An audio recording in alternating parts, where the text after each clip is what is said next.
कि भाई देखिए, देश तो मोहब्बत का है, मगर अलग अलग जगह नफरत दिखाई दी।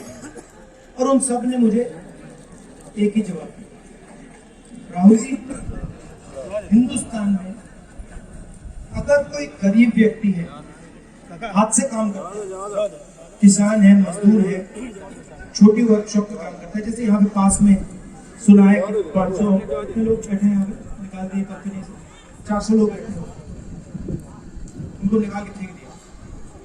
तो उन्होंने कहा कि देखिए, जो भी गरीब है उसके साथ इस देश में हर रोज अन्याय होता है।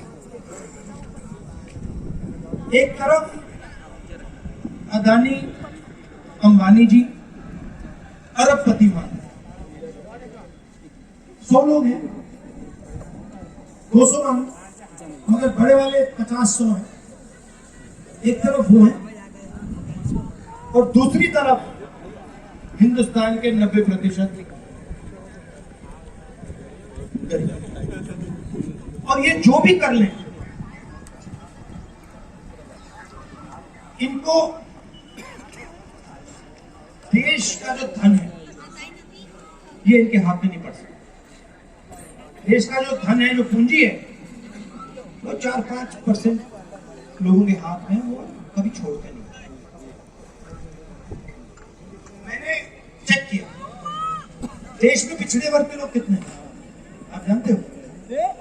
पिछड़े वर्ग के लोग कितने देश में जानते हो? 50। दलित कितने हैं? देखो, आपको मालूम ही नहीं, 15%। आदिवासी कितने? नहीं, आप तो यात्रा के साथ हो इसलिए आप बोल रहे हो। आपने मेरा भाषण सुन रखा है तो आप बोल रहे हो, मैं उनसे पूछ रहा हूं। तो 50% पिछड़े वर्ग के लोग हैं, 15% दलित वर्ग के लोग हैं, 8% आदिवासी। 50, 15 और 8 कितने होते? कितने होते? 50, 15 और 8, 73 होते। 73। ठीक है, तो मैंने पता लगाया ये जो 73% है, इनकी भागीदारी कहां कहां है, मैंने पता लगा, मैंने आंकड़े निकालने शुरू किए। तो सबसे पहले मैंने हिंदुस्तान के सबसे बड़े जो अरबपति हैं, उनकी जो कंपनी है, 200 हिंदुस्तान की सबसे बड़ी कंपनी है, उनके मालिकों की लिस्ट निकाली। ठीक है, 200 नाम जो हिंदुस्तान के धन को कंट्रोल करते हैं, एयरपोर्ट कंट्रोल करते हैं, पोर्ट कंट्रोल करते हैं, अनाज का स्टोरेज करते हैं, इंफ्रास्ट्रक्चर पे कंट्रोल है, सोलर पावर पे कंट्रोल है। इन 200 लोगों में से आप मुझे बताओ 73% के कितने? एक नाम नहीं है, एक नाम नहीं है। फिर मैंने कहा ठीक है, मालिकों में नाम नहीं है तो पता लगाते सीनियर मैनेजमेंट में नाम होगा। सीनियर मैनेजमेंट में 73% का एक नाम नहीं। आप हैरान हो जाओगे, अदानी जी की सीनियर मैनेजमेंट में ना एक दलित है, ना एक आदिवासी है, ना एक पिछड़ा। तो आप बड़ी कंपनियों में नहीं हो, वो आपके हाथ में नहीं है। ठीक है, चलो मीडिया देखते हैं। मीडिया में आपकी बात तो होती नहीं, होती कभी आपकी बात? आपकी बात क्या है? बेरोजगारी, महंगाई। आपने कभी टीवी पे देखा है कि महंगाई की बात हो रही है? कभी देखा बेरोजगारी की बात हो रही है? नहीं। आपने कभी सोचा ये है क्यों? ये मीडिया वाले हमारी बात क्यों नहीं करते? आपने कभी सोचा? मैं आपको बताता हूं, मीडिया के मालिकों की लिस्ट निकालो, उसमें आपको एक पिछड़ा नहीं मिलेगा, एक दलित नहीं मिलेगा, एक आदिवासी नहीं मिलेगा। फिर बड़े बड़े पत्रकारों के नाम देखो, एक पिछड़ा नहीं मिलेगा। मुझे बता दो, नेशनल मीडिया पे बड़े बड़े एंकर में से ओबीसी नाम बता दो, बताओ कौन है? दलित नाम बता दो, एक बता दो। आदिवासी नाम बता दो। तो 73% देश को बनाने का काम कर रही है। ये सड़क किसने बनाई? 73% ने। ये इमारत किसने बनाई? 73% ने।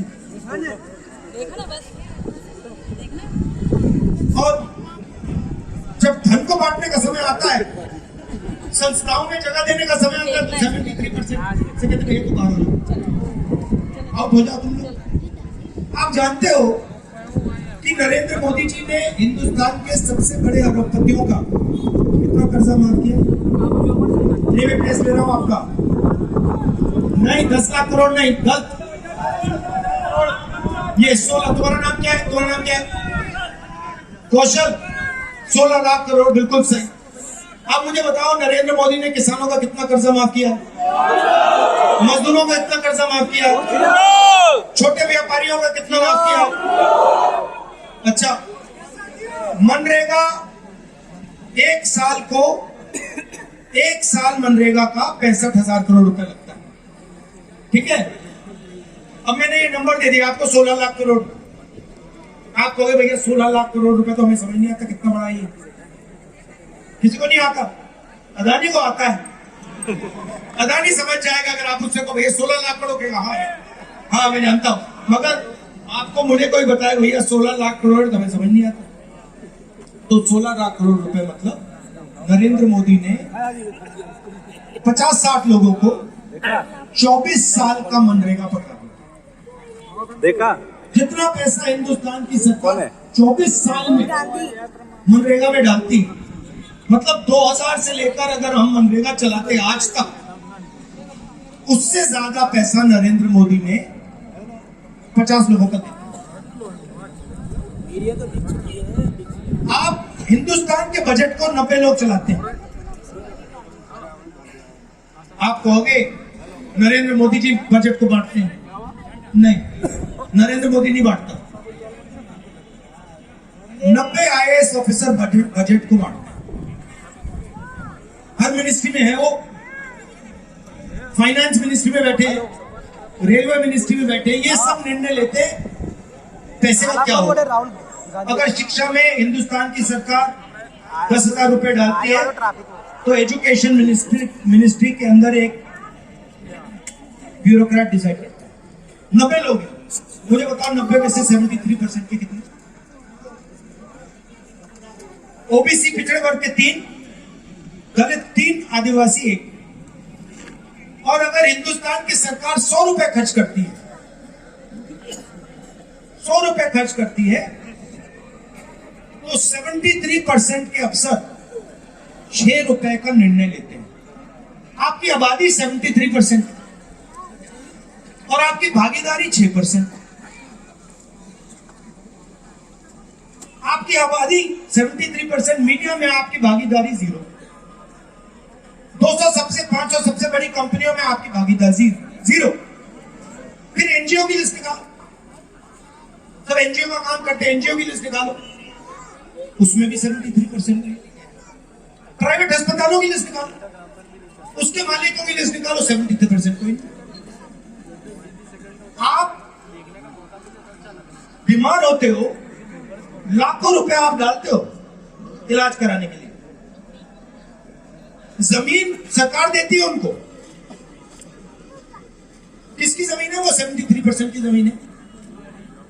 आपकी है, किसानों की है, गरीबों की है, वो एकदम उठा के दे देते हैं।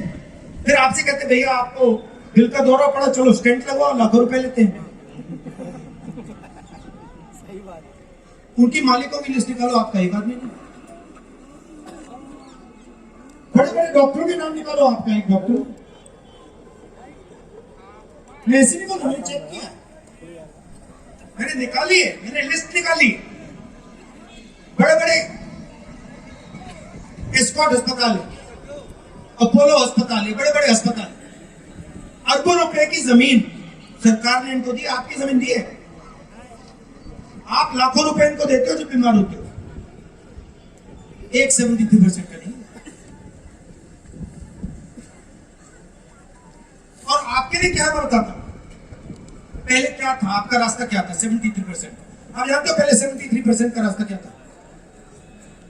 कहां कहां आपको काम मिल सकता था? पब्लिक सेक्टर बैंक में मिल सकता था, पब्लिक सेक्टर में मिल सकता था, HL में मिल सकता था, BHEL में, बाल्को में, स्टेट बैंक, इन जगह मिल सकता था। ठीक है, उधर भी कम मिलता था मगर मिल सकता था। वो सारे के सारे प्राइवेटाइज हो रहे। पहले ये जो बंदूक पकड़े हैं ये इंडियन ऑर्डिनेंस फैक्ट्री में होते हैं। इंडियन ऑर्डिनेंस फैक्ट्री में 73% में से लोग काम करते हैं।